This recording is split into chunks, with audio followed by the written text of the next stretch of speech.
క్రీస్తునందు ప్రియులారా, యేసుక్రీస్తు నామములో మీ అందరికీ శుభాలు తెలియజేస్తున్నాం. క్రీస్తు రాకడ ధ్వని శాంతి ఆదరణ సందేశాలు అను టీవీ కార్యక్రమం కొరకు ప్రేమతో మిమ్మల్ని ఆహ్వానిస్తున్నాం. మీరు మీ విలువైన సమయాన్ని కేటాయించుకొని మా కార్యక్రమాలు చూస్తున్నందుకు మీకు కృతజ్ఞతలు. ఈ కార్యక్రమాలు మీ ఆత్మీయ ప్రయోజనములకు ఎంతో సహాయపడుతున్నవని నమ్ముతున్నాం. ప్రియులారా, ఈ టీవీ పరిచర్య కొరకు ప్రార్థించండి, సహకరించండి, ప్రోత్సహించండి. దేవుడు మిమ్మల్ని ప్రేరేపిస్తే మీరు కూడా ఒక కార్యక్రమానికి స్పాన్సర్ చేసి ఈ పరిచర్యలో పాలిభాగస్తులు కావాలని ప్రేమతో మీకు మనవి చేస్తున్నాం. విశ్వాసంతో ఎంతో ఖర్చు పెట్టి కొనసాగిస్తున్న ఈ కార్యక్రమాలు తుదవరకు కొనసాగేటట్లుగా ప్రార్థించండి. ప్రత్యక్షంగా టీవీ ద్వారా మేము సువార్త ప్రకటిస్తున్నాము. పరోక్షంగా ప్రార్థిస్తున్న వారు, సహకరిస్తున్న వారు, మమ్మల్ని ప్రోత్సహిస్తున్న వారంతా ఈ పరిచర్యలో పాలిభాగస్తులు అని జ్ఞాపకం చేస్తున్నాం. యేసుక్రీస్తు వారు ఇచ్చిన గొప్ప ఆజ్ఞని మేము పాటిస్తున్నాం. మీరు వెళ్ళి సమస్త జనులను శిష్యులుగా చేయడి అని ప్రభు చెప్పారు కనుక ఈ టీవీ ద్వారా మీ గృహాల్లో ప్రవేశించి మిమ్మల్ని పలకరించి మీకు సువార్త చెప్పి మిమ్మల్ని ప్రభువు రాకడ కొరకు ఎత్తబడే దేవుని సార్వత్రిక సంఘం కొరకు సిద్ధపరచడానికి మా వంతు ప్రయత్నాన్ని మేము కొనసాగిస్తున్నాం. యేసుక్రీస్తు రెండవ రాకడను గురించి, ప్రపంచ భవిష్యత్తును గురించి అనేకమైన విషయాలు మనం తెలుసుకొని మనం సిద్ధపడి మనం ఇతరులను సిద్ధపరచడానికి దేవుడు మనకిచ్చిన ఈ మంచి అవకాశాన్ని మనం అందరం కలిసి వినియోగించుకుందాం. ప్రస్తుతము రెండవ రాకడ వర్తమానాలు ఒక సబ్జెక్టుగా తీసుకొని సీరియల్గా మనం ధ్యానం చేస్తున్నాం.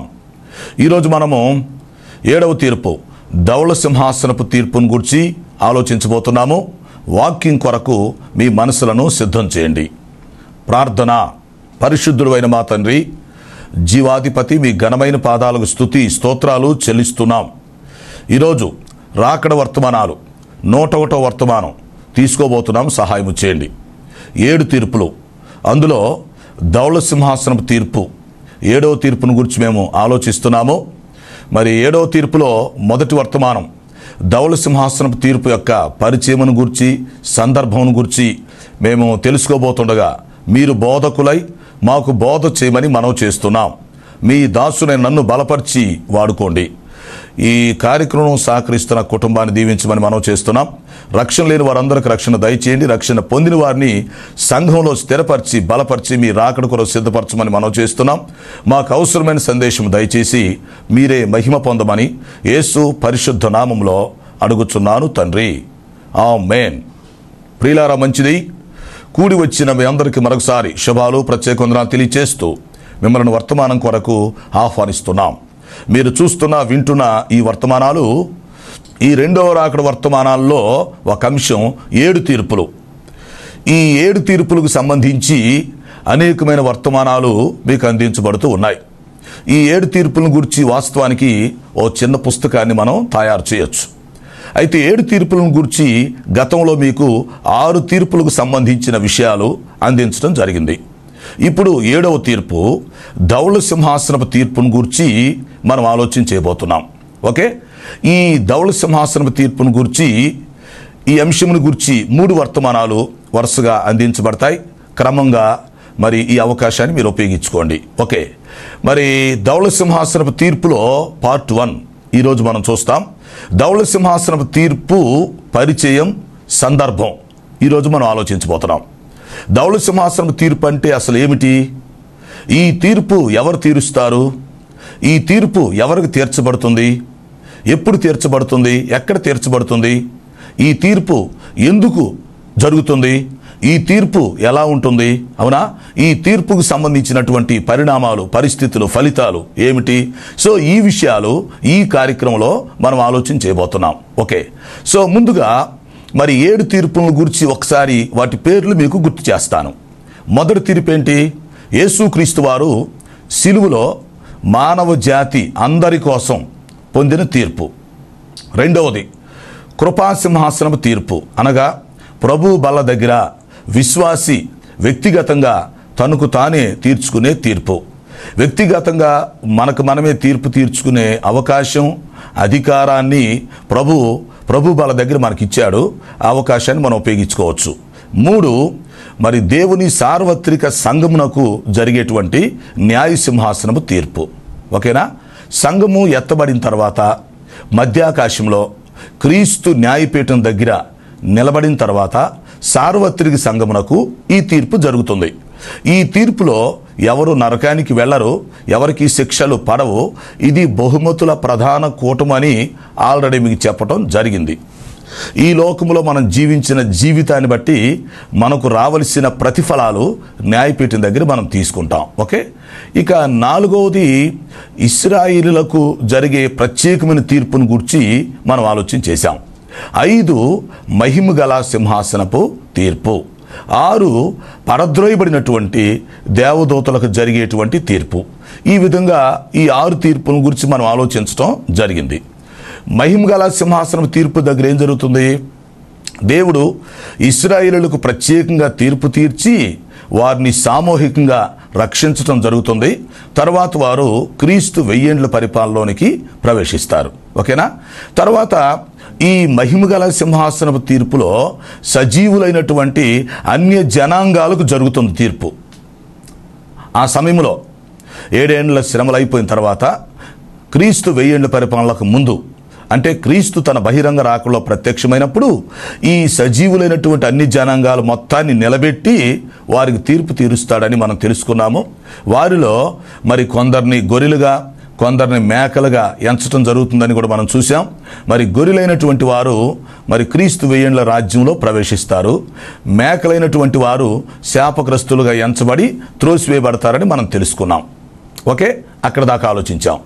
సో ఇప్పుడు 6వ తీర్పు, ఈ పడద్రోయబడిన దేవదూతల గురించి మనం ఆలోచించేటప్పుడు కొన్ని విషయాలు గమనించాలి. ఒకటి వచ్చి పడద్రోయబడిన దేవదూతలకు సంబంధించినటువంటి పరిచయం మీకు చెప్పాం, అది చూడండి, మీకు అర్థమవుతుంది. ఈ పడద్రోయబడినటువంటి దేవదూతల గురించి మనం ఆలోచన చేసేటప్పుడు మరి పరిశుద్ధ దేవదూతలు, పడద్రోయబడిన దేవదూతలు, వారిని మనం 2 వర్గాలుగా విభజించడం జరిగింది. అవునా? పరిశుద్ధ దేవదూతలు పరలోకంలోనే ఉన్నారు. దేవుడు సృష్టించినటువంటి దేవదూతల్లో 2 వంతులు దేవదూతలు ఆయన దగ్గరే ఉన్నారు. 1 వంతు దేవదూతలు పడద్రోయబడ్డారని మనం ప్రకటన గ్రంథం 12వ అధ్యాయం నుంచి చూస్తున్నాం. అంటే 1/3 వంతు దేవదూతలు పడద్రోయబడటం జరిగింది. వారిని మనం అపవిత్రమైన దేవదూతలుగా, లేకపోతే పడద్రోయబడిన దేవదూతలు, ఫాల్ ఏంజల్స్, లేదంటే శపించబడిన దేవదూతలని మనం చెప్తున్నాం. ఓకే, సో ఈ పడద్రోయబడిన దేవదూతలకు ఎలా తీర్పు జరిగిద్దో మనం చూసాం. ఆ తర్వాత ప్రత్యేకంగా సాతానుకు జరిగేటువంటి తీర్పు. ఎందుకంటే మరి సాతాను కూడా ఒక ప్రధాన దూత గనుక, అతడు కెరూబు జాతికి సంబంధించినోడు గనుక అతనికి ఎలాగ తీర్పు జరిగిద్దో కూడా 4 వర్తమానాల్లో మీకు అందించడం జరిగింది. ఓకే, ఆ తర్వాత ఈ పడద్రోయబడిన దేవదూతలు తీర్పు అయిపోయిన వెంటనే ప్రియులారా జరిగే విషయం ఏంటంటే అంత్యక్రీస్తుకి అబద్ధ ప్రవక్తకి ఇద్దరికి కలిపి తీర్పు జరుగుతుంది. ఆ తీర్పును కూడా ఇక్కడ కౌంట్లో వేశాం. ఈ అంత్యక్రీస్తు, అబద్ధ ప్రవక్త, వీరిద్దరు ఎవరు? గత కార్యక్రమంలో చూసాం. ఎవరు వీళ్ళిద్దరూ? సాతాను యొక్క టీములో సభ్యులుగా ఉంటున్నారు. అంత్యక్రీస్తు యేసుక్రీస్తు స్థానంలో ఉండి, అబద్ధ ప్రవక్త పరిశుద్ధాత్మ స్థానంలో ఉండి సాతానుకి సపోర్ట్ చేస్తున్నారని, ఆ సమయంలో సంఘం ఎత్తబడిన తర్వాత విడిచిపెట్టబడిన గుంపును, మానవ జాతిని మోసం చేస్తారని మనం తెలుసుకున్నాము. అయితే క్రీస్తు తన బహిరంగ రాకలో ప్రత్యక్షమైనప్పుడు వీరిద్దరిని మరి బ్రతికుండగానే శరీరముతో పట్టుకొని వారికి తీర్పు తీర్చి అగ్నిగుండంలో పడేస్తారని మనం చూడటం జరిగింది. ఓకేనా? సో ఈ విధంగా పడద్రోయబడిన దేవదూతల గురించి మనం ఆలోచించేటప్పుడు 1 సాతానుకు జరిగే తీర్పు, 2 పడద్రోయబడినటువంటి మిగిలిన దేవదూతలకు జరిగే తీర్పు, 3వది అంత్యక్రీస్తుకి, అబద్ధ ప్రవక్తకు జరిగే తీర్పును గురించి మనం ఆలోచించాం. సో ఇప్పుడు ఈ తీర్పులు మొత్తం ఎప్పుడు జరుగుతున్నాయి అంటే క్రీస్తు 1000 ఏండ్ల పరిపాలనకు ముందు జరుగుతాయి అని మనం అర్థం చేసుకోవాలి. ఓకే, ఇప్పుడు మనం పైన చెప్పినటువంటి ఈ 6 తీర్పులు కూడా క్రీస్తు 1000 ఏండ్ల పరిపాలనకు ముందు జరుగుతున్నాయి. తర్వాత దేవుని రాజ్యం భూమి మీద స్థాపించబడుతుంది. యేసుక్రీస్తు వారు బహిరంగ రాకలో ప్రత్యక్షమైన తర్వాత ఈ హర్మగెద్దోను యుద్ధంలో విజయాన్ని సాధించినాక యెరూషలేమును నూతన పరచి యెరూషలేమును రాజధానిగా చేసుకొని దావీదు కుమారుడు అనే పేరుతో దావీదు సింహాసనం మీద కూర్చుండి ప్రపంచం మొత్తాన్ని ఒకే రాజ్యంగా చేసి ఒకే ప్రభుత్వంగా మరి ఒకే పరిపాలన క్రిందకు తీసుకొచ్చి పరిపాలిస్తాడని మనం అర్థం చేసుకోవాలి. 1000 ఏండ్ల పరిపాలనకు సంబంధించినటువంటి అంశం వచ్చినప్పుడు ఆ వివరాలు మీకు చెప్పడానికి ప్రయత్నం చేస్తాం. సో మొత్తానికి ఏం జరుగుతుంది? 7 తీర్పుల గురించి మనం ఆలోచిస్తున్నాము. అందులో 6 తీర్పులు క్రీస్తు 1000 ఏళ్ల పరిపాలనకు ముందు జరుగుతున్నాయి. ఓకే, సో ఇప్పుడు మనం 7వ తీర్పు గురించి ఆలోచించేద్దాం. ఇది ధవళ సింహాసనపు తీర్పు. ఓకే, ఈ తీర్పు గురించి మనం బైబిల్లో చూస్తే ప్రకటన గ్రంథంలో 20వ అధ్యాయము 11 నుండి 15 వరకు నోట్ చేసుకోండి. ప్రకటన గ్రంథం 20వ అధ్యాయం 11 నుండి 15 వరకు. ఈ ధవళ సింహాసనపు తీర్పునే ఫైనల్ జడ్జిమెంట్ అని పిలుస్తాం. చిట్ట చివరి తీర్పుగా దీన్ని మనం గుర్తిస్తాం. ఈ తీర్పుతో మానవ జాతి చరిత్ర ముగింపుకొస్తుంది. ఈ తీర్పుతో ఈ యుగం సమాప్తమైపోతుంది. ఈ తీర్పుతో మానవ జాతి భూమి మీద అంతరించిపోతుంది. కాలచక్రం ఆగిపోతుంది. పాత సృష్టి నాశనమై మరలా నూతన సృష్టికి శ్రీకారం చుట్టబడుతుంది. ఇది మనం అర్థం చేసుకోవాలి. కాబట్టి ధవళ సింహాసనం తీర్పు అనగానే మనకేం గుర్తుకు రావాలంటే పాత సృష్టిలో అది చివరి సృష్టిగా మనం అర్థం చేసుకోవాలి. ఓకేనా? నేను మీకు బైబిల్లో 3 సృష్టిల గురించి గుర్తు చేస్తూ వస్తున్నాను. మొదటి సృష్టి ఆదికాండం 1:1లో ప్రారంభమైంది. అది 1:2లో నాశనం అయిపోయింది. ఏది? మనమున్న ఇప్పటి సృష్టి కంటే ముందు దేవదూతల సృష్టి, మొదటి సృష్టి, అది సృష్టించబడటం జరిగింది. అది నాశనమైపోవటం కూడా జరిగింది. ప్రస్తుతం మనం 2వ సృష్టిలో ఉన్నాం. ఎస్, ఇది ఆదికాండములో 1వ అధ్యాయం 3వ వచనంతో మొదలై ప్రకటన గ్రంథం 20వ అధ్యాయం 15వ వచనంతో ముగించబడుతుంది అని మీరు అర్థం చేసుకోవాలి. అంటే ప్రస్తుతం ఉన్నటువంటి 2వ సృష్టి రేపు ధవళ సింహాసనపు తీర్పుతో అది ముగింపు చేరుకుంటుంది. ఆ తర్వాత భవిష్యత్తులో 3వ సృష్టి జరిగింది. దానిని గురించి ప్రకటన గ్రంథం 21, 22 అధ్యాయాల్లో మనం చూస్తాం. అయితే మరి 3వ సృష్టికి ముగింపు ఉందా అంటే 3వ సృష్టి అంతము లేనిదని, అది శాశ్వత కాలం ఉంటుందని వాక్యం చెప్తుంది. సో ఈ విధంగా మనం అర్థం చేసుకోవాల్సిన విషయం ఏంటంటే ధవళ సింహాసనపు తీర్పును గురించి మనకు ఒక అవగాహన కావాలంటే మొదటి సృష్టి ఆదికాండంలోనే నాశనం అయిపోయింది. ఓకే, 2వ సృష్టి ప్రస్తుతం ఉంది. రేపు ధవళ సింహాసనపు తీర్పుతో ఈ సృష్టి కూడా ముగించబడుతుంది. ఆ తర్వాత నూతన సృష్టి మరలా జరుగుతుంది. అది శాశ్వత కాలం ఉంటుంది, స్థిరంగా ఉంటుంది, సదాకాలం ఉంటుంది అని మనం అర్థం చేసుకోవాలి. అవునా? పౌలు భక్తుడు దెస్సలోనికీయులకు రాసిన మొదటి పత్రికలో 4వ అధ్యాయంలో చెప్తాడు. ఆ చివరి వచనంలో కాగా మనం సదాకాలము ప్రభువుతో కూడా ఉందుము అన్నాడు. ఆ మాటలు మీకు గుర్తొస్తున్నాయా? కాగా మనం సదాకాలము ప్రభువుతో కూడా ఉందుము అన్నప్పుడు అది ఎప్పుడు జరుగుతుంది? అది నూతన సృష్టిలో 3వ సృష్టిలో జరిగేటువంటి విషయం అని మనం అర్థం చేసుకోవాలి. ఓకే, సరే, ఇప్పుడు ధవళ సింహాసనం తీర్పుని గురించి ఏం జరిగిందో కొన్ని విషయాలు ఈ వర్తమానంలో చూడటానికి మనం ప్రయత్నం చేద్దాం. ఓకే, యోహాను భక్తుడు పద్మాసు దీవులో ఉన్నాడు. అవునా? సువార్త నిమిత్తము ఆయన ఒంటరిగా పండు ముసలవానిగా మరి పద్మాసు దీవులోకి ఒక పరవాసిగా అక్కడ వేయబడ్డాడు. ఒక ఖైదీగా అక్కడ వేయబడ్డాడు. సో అక్కడ అతడు ఇంచుమించు 2 సంవత్సరాలు ఉన్నాడు. ఆ సమయంలో యోహాను భక్తునికి ఎన్నో దర్శనాలు చూపబడ్డాయి. ఎన్నో ప్రవచనాలు అతనికి వచ్చాయి. తర్వాత ఎన్నో మర్మాలు అతనికి బయలుపరచబడ్డాయి. అంతేకాదు అతడు శరీరముతో ఉండి ఆత్మవశుడుగా పరలోకమునకు వెళ్ళి రావటం కూడా జరిగింది. సో ఈ విషయాలన్నీ మనం ప్రకటన గ్రంథంలో చూస్తాం. ఓకే, అయితే ఇప్పుడు చూడండి, యోహాను భక్తునికి మరొక అద్భుతమైన దర్శనం ఎక్కడ కలుగుతుంది. అదే ధవళ సింహాసనపు తీర్పును గూర్చినది. భవిష్యత్తులో జరగబోతున్నటువంటి తీర్పును జరుగుతున్నట్టుగా యోహాను భక్తుడు ఆత్మవశుడై ఆత్మనేత్రాలతో చూడగలిగాడు. ఎంత గొప్ప విషయం! వాస్తవానికి ఇది 1000 ఏళ్ల పరిపాలన తర్వాత జరగబోయేటువంటి సంభవం.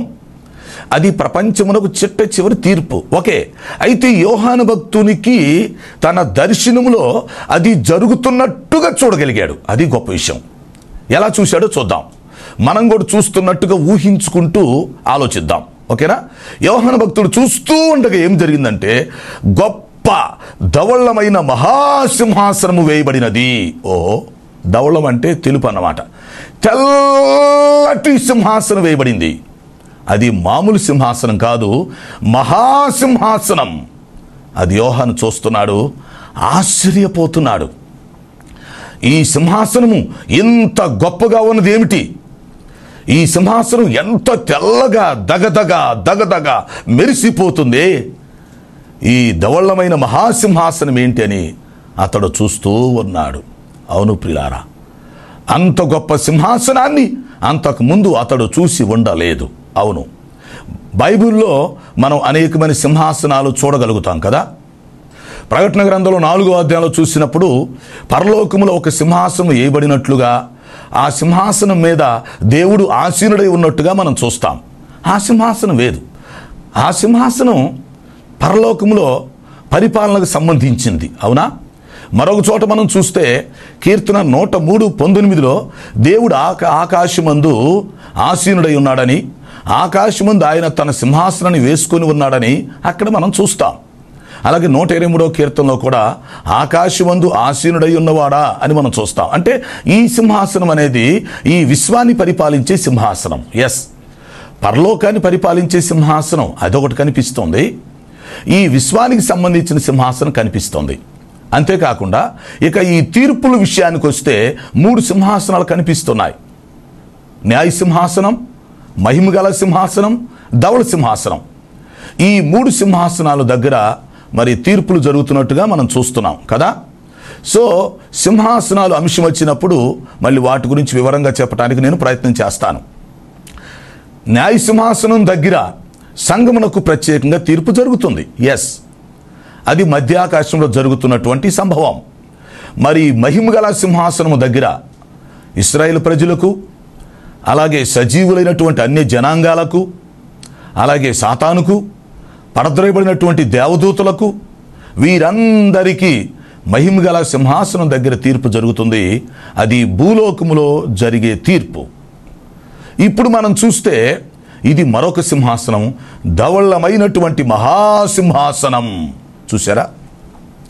ఒక్కొక్క సింహాసనం గురించి ఒక్కొక్క వర్తమానం తర్వాత మనం తీసుకోవాల్సి వచ్చింది. ఎందుకంటే ఒక్కొక్క సింహాసనం మీద కూర్చుండే వ్యక్తులు ఎవరో మనం తెలుసుకోవాలి. ఒక్కొక్క సింహాసనం ఎదుట ఎవరు నిలబడతారో మనం తెలుసుకోవాలి. ఏ సింహాసనం తీర్పు ఎప్పుడు జరిగిద్దో ఆ యొక్క కాలం మనకు తెలిసి ఉండాలి, సమయం. అలాగే ఏ సింహాసనం ఏ సమయంలో జరుగుతుందో, ఏ స్థలంలో జరుగుతుందో అది మనకు తెలిసి ఉండాలి. ఏ సింహాసనం దగ్గర ఏ విషయాల గురించి తీర్పు జరుగుతుందో, వాటి ఫలితాలు ఏంటో అవి కూడా మనకు తెలిసి ఉండాలి. సో మరి బైబిల్లో ఉన్నటువంటి సింహాసనాల గురించి సపరేట్గా ఒక అంశాన్ని మనం తర్వాత చూడటానికి ప్రయత్నం చేయొచ్చు. ఓకేనా? సో ఇక్కడ కనిపిస్తుంది ధవళమైనటువంటి మహాసింహాసనం. అది తెల్లగా ఎంతో ఎత్తులో కనిపిస్తూ ఉంది, ఎంతో ఉన్నతమైన స్థితిలో కనిపిస్తూ ఉంది. ఆ సింహాసనములో దేవుని యొక్క మహిమ కనిపిస్తూ ఉంది, దేవుని యొక్క తేజస్సు కనిపిస్తూ ఉంది. అవును, ఈ సింహాసనము తెల్లగా కనిపించుటకు కారణం ఏంటంటే అది దేవుని పరిశుద్ధతను సూచిస్తూ ఉంది. అవును, మనం సేవిస్తున్న దేవుడు 100% పరిశుద్ధుడు. అవును, ఆయన పాపమును చూడలేనంత నిష్కళంకమైనటువంటి కన్నులు కలిగిన వాడని చూస్తాం మన వాక్యంలో. అంతేకాదు యాకోబు పత్రిక 1:17 ఆయన యందు ఏ పాపమైనను, ఏ గమనం వలన కలుగు ఏ చెంచిలత్వమైనను, ఛాయైనను, అంటే పాపం యొక్క నీడ కూడా లేదు అని మనం చూస్తాం. ఎస్, అంటే దేవుడు అంత పరిశుద్ధుడు. సో ఆ పరిశుద్ధుడుకు గుర్తుగా ఆ సింహాసనం అంత తెల్లగా కనిపిస్తూ ఉంది. అది ఉన్నతమైన సింహాసనంగా కనిపిస్తూ ఉంది. యోహాను భక్తుడు చూస్తున్నాడు. ఎస్, యోహాను భక్తుడు పద్మాసు దీవులో చూస్తున్న దర్శనాలలో ఇదొక ప్రత్యేకమైన దర్శనంగా మనం గుర్తించాలి. సో ఈ దర్శనములో అతను ఏమి చూడగలిగాడు, అతనికి ఏమి కనిపించింది అంటే మొదట సింహాసనాన్ని అతడు చూడగలిగాడు. ఆ సింహాసనం చాలా తెల్లగా ధవళవర్ణంగా కనిపించింది. అది ఉన్నతమైనటువంటి సింహాసనంగా కనిపించింది. అది మహాసింహాసనం. ఎస్, ఆ తర్వాత చూస్తే ఆ సింహాసనం మీద ఒక వ్యక్తి ఆసీనుడై తీర్పు తీర్చటానికి కూర్చున్నట్టుగా అతడు చూడగలిగాడు. ఎస్, మొదట సింహాసనం వేయబడినది, తర్వాత దాని మీద ఒకడు తీర్పు తీర్చటానికి ఆసీనుడై కూర్చున్నాడు. అవును, సింహాసనం అన్నప్పుడు మనకు 2 విషయాలు గుర్తొస్తాయి. ప్రభుత్వం చేయటానికి లేక పరిపాలన చేయటానికి కూర్చోవటం ఒకటి, తీర్పు తీర్చడానికి కూర్చోవటం అనేది ఒకటి. ఆ రెండు పద్ధతులు కూడా మనం అర్థం చేసుకోవచ్చు. ఓకే, అయితే ఇక్కడ సింహాసనం మీద కూర్చున్న వ్యక్తి తీర్పు తీర్చటానికి పూర్తి సర్వాధికారము కలిగి అక్కడ కూర్చున్నట్టుగా యోహాను భక్తుడు చూశాడు. చాలా భయమేసింది, ఆశ్చర్యమేసింది. అది దేవుని యొక్క పరిశుద్ధతను చూపిస్తూ ఉంది. అవును, మన దేవుడు తండ్రి కుమార పరిశుద్ధాత్ములు పరిశుద్ధులు కదా. అందుకనే దేవుడు పరిశుద్ధుడు పరిశుద్ధుడు పరిశుద్ధుడు అంటూ 3 పర్యాయాలు చెప్పబడింది. మరి దేవదూతలు, జీవులు, కెరూబులు ఆయన అలా ఆరాధించినట్టుగా మనం చూస్తాం బైబిల్లో. అవునా?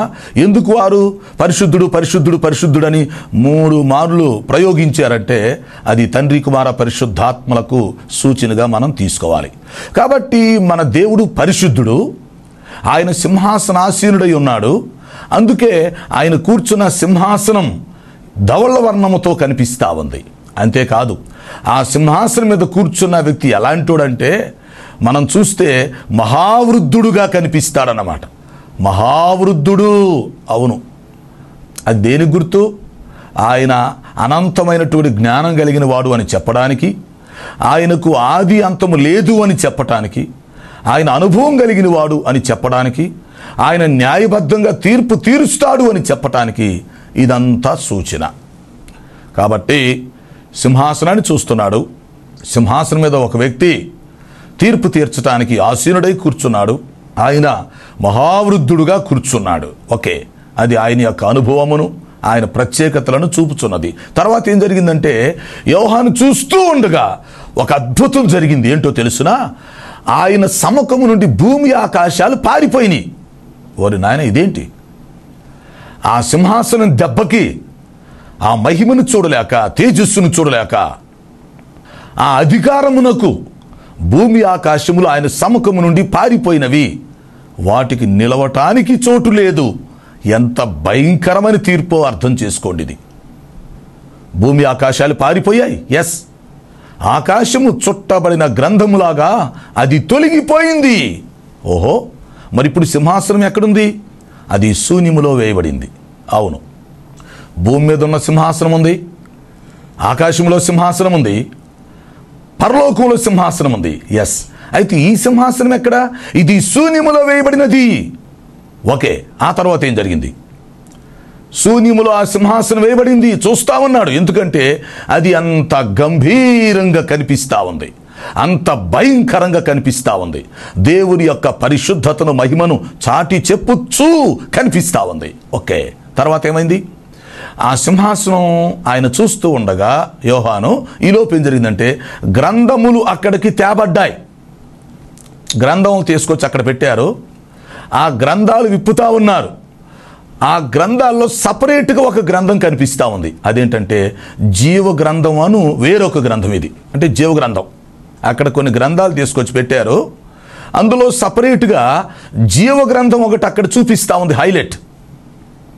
ధవళ సింహాసనము దగ్గర ప్రత్యేకమైనటువంటి విషయం ఏంటంటే గ్రంథాలు తేబడ్డాయి, విప్పబడుతున్నాయి, చూడబడుతున్నాయి. మరి ఎన్ని గ్రంథాలు ఉన్నాయి? ఏ గ్రంథంలో ఏముంది? అది యోహాను భక్తుడు మనకు చెప్పలేదు, గ్రంథాలు అన్నాడు. అయితే అందులో ప్రత్యేకమైన గ్రంథం గురించి ఇక్కడ మాట్లాడుతున్నాడు. జీవ గ్రంథము అను వేరొక గ్రంథం అన్నాడు. ఈ గ్రంథాల్లోనే జీవ గ్రంథం సపరేట్. సో జీవ గ్రంథం ఉంది. ఇప్పుడు ఏం చేస్తున్నారు? ఈ జీవ గ్రంథంలో ఎవరి పేర్లోనయో చూస్తున్నారు, చెక్ చేస్తున్నారు. అర్థమవుతుందా? ఈ దృశ్యాన్ని మనం ఊహించుకుంటా ఉండాలి, ఆలోచిస్తూ ఉండాలి. ఇది భవిష్యత్తులో జరగబోతున్నటువంటి విషయం. జరగబోయేదాన్ని జరిగినట్టుగానే దర్శన రూపంలో చూస్తున్నాడు యోహాను. కాబట్టి ఇప్పుడు జీవ గ్రంథం ఆయన చేతిలో ఉంది. ఆ గ్రంథాన్ని తీసి, ఆ గ్రంథాన్ని విప్పుతూ పేర్లు చూస్తున్నాడు. ఎందుకంటే జీవ గ్రంథంలో ఎవరి పేరైతే వ్రాయబడుతుందో వారు మాత్రమే దేవుని రాజ్యంలో ప్రవేశిస్తారు. ఇక్కడ ముఖ్య విషయం ఏంటంటే జీవ గ్రంథంలో పేరు కనిపించాలి. ఆ తర్వాత వారి క్రియలకు సంబంధించినటువంటి గ్రంథం సపరేట్గా ఉండొచ్చు. ముందు గ్రంథంలో పేరు కనిపించాలి. సో జీవ గ్రంథములో ఫలానా వ్యక్తి పేరు ఉందా లేదా, ఉందా లేదా, ఇది ప్రశ్న. జీవ గ్రంథములో ఉన్న పేర్లను బేస్ చేసుకొని ఇక్కడ తీర్పు జరుగుతుంది అని మనం అర్థం చేసుకోవాలి. ఓకే, సరే, మరొక విషయం, ఈ తీర్పులో ఎవరు నిలబడతారు అంటే గుర్తుపెట్టుకోండి. 1 మృతులైన వాళ్ళు నిలబడతారు, 2 పాపులు నిలబడతారు. ఈ తీర్పులో నిలబడే వారికి 2 విషయాలు మీరు గమనించాలి. 1, ఆదాము దగ్గర నుండి రేపు చిట్ట చివరి వ్యక్తి వరకు పాపులైన వాళ్ళంతా ఇక్కడ నిలబడతారు. సో ఇది పాపులకు జరిగే తీర్పు. ఇక్కడికి నీతిమంతులు రారు, రక్షణ పొందిన వారు ఇక్కడ ఉండరు. పాపులకు జరిగే తీర్పు. అంతేకాదు, ఈ పాపులు కూడా ఎవరు? మృతులైన వారు. సజీవులు ఎక్కడికి రారు. మృతులైన వారందరూ ఒక్క గడిలో బ్రతికి ఇక్కడ నిలబడతారు. ఎంత ఆశ్చర్యం! ఎన్ని వందల కోట్ల మంది, ఎన్ని వేల కోట్ల మంది ఇక్కడికి వస్తారో మనం ఊహించుకోలేము. కారణం ఏంటంటే మృతులైన వారందరూ బ్రతికి సజీవులుగా నిలబడి ఇక్కడ తీర్పులో దేవుడికి లెక్క అప్పగించాలి. ఆల్రెడీ సజీవులైన వారికి జరిగే తీర్పు సపరేట్. అక్కడ మహిమగల సింహాసనం దగ్గర ఉంటారని మేము చెప్పాం. సజీవులైనటువంటి అన్య జనాంగాలకు సపరేట్గా మహిమగల సింహాసనం దగ్గర ఆ తీర్పు జరుగుతుంది కదా. సో ఇక్కడ ఎవరున్నారు అంటే 1 పాపులు ఉన్నారు ఇక్కడ, 2 మృతులైన వారందరూ బ్రతికి ఇక్కడ తీర్పులో నిలబడుతున్నారు. ఓకేనా? ఆ తర్వాత ఈ మృతులైన వారు ఎలా బ్రతికారో కూడా 3 విషయాలు ఇక్కడ చెప్తున్నాడు. ప్రకటన గ్రంథం 20 అధ్యాయం 13వ వచనం చూస్తే, పాతాళము తన వశములో ఉన్న మృతులను అప్పగించెను, సముద్రము దాని వశములో ఉన్న మృతులను అప్పగించింది, మరణం కూడా దాని వశములో ఉన్న మృతులను అప్పగించింది. మొత్తానికి మరణం వశములో నుంచి, పాతాళం వశములో నుంచి, సముద్రం వశములో నుంచి 3 గ్రూపులుగా ఈ మృతులందరూ మొత్తానికి బ్రతికి అక్కడ నిలబడ్డట్టుగా మనం చూస్తున్నాం. సో జీవ గ్రంథంలో ఎవరి పేరైతే కనబడలేదో వారు తీర్పు పొంది నిత్య నరకమునకు, అగ్ని గుండమునకు పంపబడినట్లుగా ఇక్కడ మనం చూస్తున్నాం. మిగిలిన విషయాలు వచ్చే కార్యక్రమంలో చెప్తాం.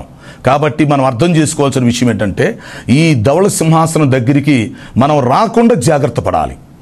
ధవళ సింహాసనం తీర్పు నుంచి మనం తప్పించబడేటట్టుగా, జీవ గ్రంథంలో మన పేరు వ్రాయబడేటట్లుగా ముందుగానే మనం రక్షణ పొందుకొని ప్రార్థన చేసుకొని రాకడ కొరకు సిద్ధపాటు కలిగి ఉండాలి. అట్టి కృపను దేవుడు మనందరికీ దయచేయునుగాక. ప్రార్థన. తండ్రి, నీకు స్తోత్రాలు. విన్న వర్తమానం మా హృదయాల్లో ఫలింప చేయమని మనం చేస్తున్నాం. రక్షణ లేని వారికి రక్షణ దయచేయమని మనం చేస్తున్నాం. సమస్యలతో, అనారోగ్యతతో, అవసరతలతో వారికి సహాయం చేసి మహిమ పొందమని యేసు పరిశుద్ధ నామములో అడుగుచున్నాను తండ్రి. ఆమేన్. తండ్రి, కుమార పరిశుద్ధాత్మ త్రియేక దేవుని దీవెన మనకు తోడే నడిపించునుగాక. ఆమేన్, ఆమేన్. ప్రియులారా, ఈ కార్యక్రమాలకు మీరు స్పాన్సర్ చేయాలని ఆశించినట్లయితే మా సెల్ ఫోన్ నెంబర్కి SMS చేయాలని మీకు మనవి చేస్తున్నాం. 9440402368 9440402368. God bless you.